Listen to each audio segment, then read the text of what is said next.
Eh bien, mesdames, messieurs, distingués téléspectateurs et téléspectatrices, de partout, vous avez cette coutume de me regarder, c'est un plaisir.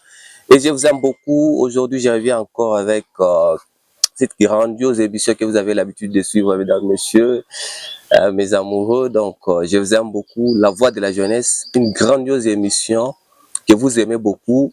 Aujourd'hui, comme vous le constatez à côté de moi, j'ai un grand homme. Avec lui, nous allons parler un peu concernant la jeunesse de la République démocratique du Congo. Nous allons essayer un peu de toucher Mafouchiot. Notre émission est bilingue. Alors, tu as touché Mafouchiot. Question de vous permettre de savoir, mesdames, messieurs, sans plus tarder, laissez-moi quand même recevoir directement mon invité du jour. Bonjour papa et bienvenue. Merci beaucoup. Bonjour, messieurs les journalistes. J'espère que vous allez bien. On va bien par la grâce de Dieu. En tout cas, pouvez-vous déjà vous présenter devant les téléspectateurs et téléspectatrices, même à l'extérieur du pays? Merci beaucoup, messieurs les journalistes. Nous répondons au nom de monsieur Alain Kanyamahoro Manisha.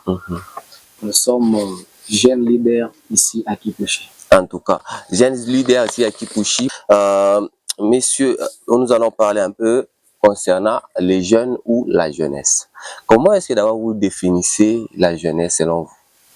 Bon, selon moi, je définis la jeunesse comme une force qui est là pour relever les défis que nos vieux et nos aînés ainsi que nos parents n'ont pas pu relever. En tout cas, alors vous avez compris, mesdames, messieurs, comprendre, lui il parle trop français et vous allez vous efforcer quand même pour comprendre tout ce qu'il est en train de répondre. Alors, nous allons entrer d'abord en politique. Quel est le rôle de la jeunesse dans la politique et aussi le pouvoir de la jeunesse dans la politique, surtout la politique d'ici chez nous en RDC? Merci beaucoup pour la question que nous accordez, messieurs les journalistes. Vous êtes en train de demander sur les rôles de la jeunesse dans la politique congolaise. Vous avez mieux précisé que surtout ici chez nous en RDC. Ouais. Voilà. La jeunesse joue un grand rôle ici chez nous en République démocratique du Congo. Chose grave que cette jeunesse ne s'est jamais découverte. Pourquoi? Parce que nous sommes en train de voir la jeunesse d'ici chez nous en RDC en train de gaspiller leur temps dans des futilités. Vous pouvez vous retrouver un jeune qui ne s'y connaît même pas. Quand lui se réveille, c'est la boisson. Le peu qu'il gagne, c'est la boisson. Il est en train de vieillir, on risque de l'enterrer pour ne rien laisser comme histoire ici chez nous au Congo. En tout cas. Alors, je dois dire que la jeunesse a un grand rôle qu'il est en train de jouer ici chez nous en RDC. Le rôle principal de la jeunesse dans la politique, c'est de montrer de quoi ils sont capables. Vous savez, le monde évolue du jour le jour. La politique ancienne n'est plus la politique actuelle. Il y a les jeunes qui sont capables, qui sont en mesure d'affronter les vieux, qui ont déjà échoué politiquement par là, comme ils viennent avec cette énergie sur les bancs de l'université, comme ils viennent avec cette force physique ainsi qu'intellectuelle. Ils sont là pour jouer un grand rôle de faire ce que les aînés n'ont pas pu faire. En tout cas. Alors, qu'est-ce qui pousse, selon vous, qu'est-ce qui pousse à la jeunesse, ou soit aux jeunes qui font la politique, à ne pas améliorer l'état de santé de la politique que nos aînés par à la bicha dans le passé?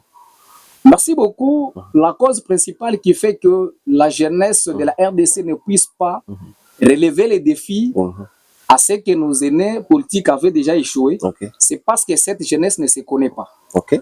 Si la jeunesse congolaise se connaissait et si cette jeunesse prenait sa conscience, à cette ère, on aurait déjà changé la politique de ces pays. Donnez-moi quand même cette occasion-là que je puisse citer un leader aujourd'hui que tous les gens sont en train de s'inspirer. Nous parlons aujourd'hui des ministres de la Justice et des gardes des Sceaux. Constant Mutamba. Constant Mutamba. Voilà. Il a été nommé ministre dans ces pays dans plus ou moins un mois. Il s'est fait un nom. Tout le monde l'apprécie.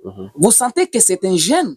Alors, si la RDC avait des jeunes capables comme le ministre de la Justice, Constant Mutamba, à cette heure, on ne pouvait pas voir ce que nous sommes en train de voir dans la politique congolaise. Alors, actuellement, on ne sent pas le pouvoir, soit l'importance des jeunes dans la politique. Pourquoi j'ai dit ça? Vous avez déjà entendu dire quelque part que les jeunes sont manipulés par les politiciens. D'ailleurs, selon vous, Qu'est-ce qui fait que les gens puissent employer ces termes en disant que la jeunesse est manipulée? Qu'est-ce qui pousse aux gens de dire ça? Merci beaucoup. Ce qui pousse aux gens de dire que la jeunesse est manipulée par les politiciens. C'est parce que vous allez constater un jeune qui ne se connaît pas, parce qu'il n'a pas assez de moyens. Il se croise avec un politicien qui a déjà fait des années, qui a déjà détourné des grosses sommes d'argent, qui s'est déjà investi. Lorsqu'il est là pour corriger là où les aînés avaient échoué, on l'appelle à gauche, on l'appelle à droite, on lui propose des enveloppes, on les corrompt, et quand il rentre, il commence à acclamer. Il devient derrière celui qui l'a corrompu, malgré qu'il est en train de salir. Donc il emboîte aussi les pas il emboîte les pas des aînés. Pourquoi? Parce qu'il a été appelé quelque part, on l'a corrompu avec un petit riz là-bas pour qu'il commence à acclamer. Alors comment faire pour que les jeunes ne soient pas corrompus par les aînés?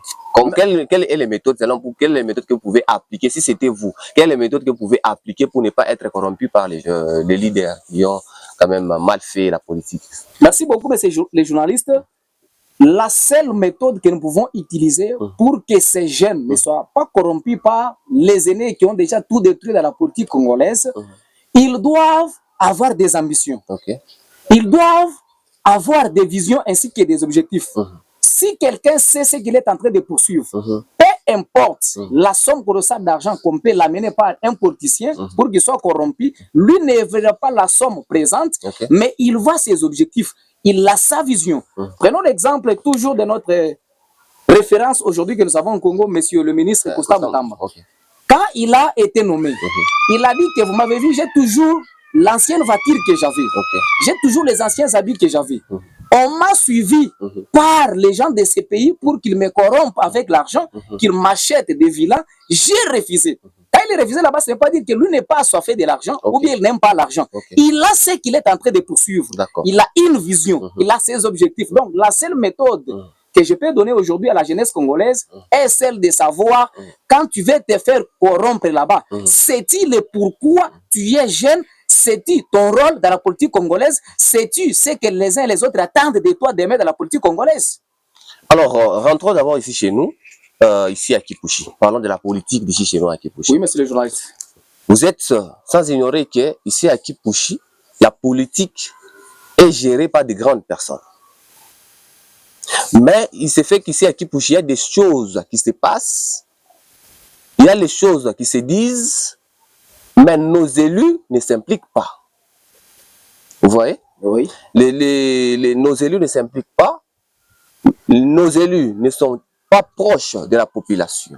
Oui. Maintenant, vous, en tant que jeune leader, quelle est votre mission? Parce que vous êtes aussi dans la politique, vous faites aussi la politique. Si vous voyez que les leaders, les grandes personnes ne font rien, vous, en tant que jeune, qu'est-ce que vous allez proposer à la population?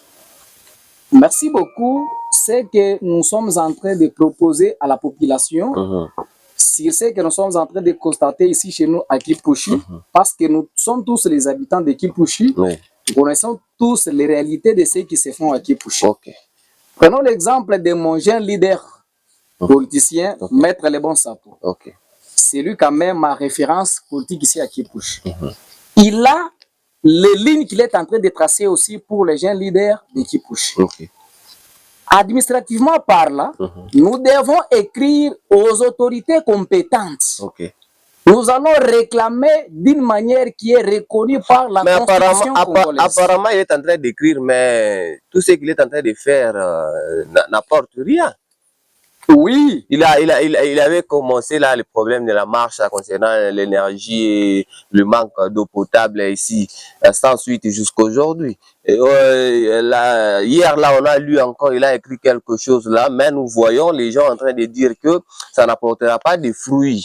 Maintenant, lui, mettez-vous d'abord dans la peau de M. Lebon Sapou, avec toutes ces histoires qu'il est en train de faire, mais ça ne donne pas donc les résultats que la population attend. Merci beaucoup, monsieur le journaliste.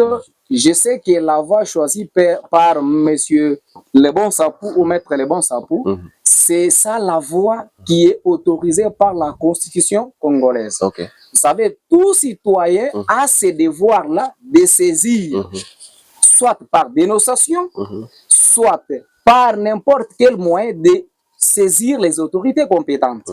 Il a commencé par Kipush. Il a écrit aux autorités compétentes de Kipush. Comme vous venez de le constater, que rien n'était fait. Vous avez lu, il y a de cela 48 heures, qu'il ne s'est pas limité seulement au niveau de Kipushi. Il vient encore de monter des échelons. Il est allé maintenant à Kinshasa. Il a écrit au numéro 1, le premier citoyen de la République démocratique du Congo, M. Félix Antoine Tshisekedi Tshilombo. Le président de la République. Le président de la République.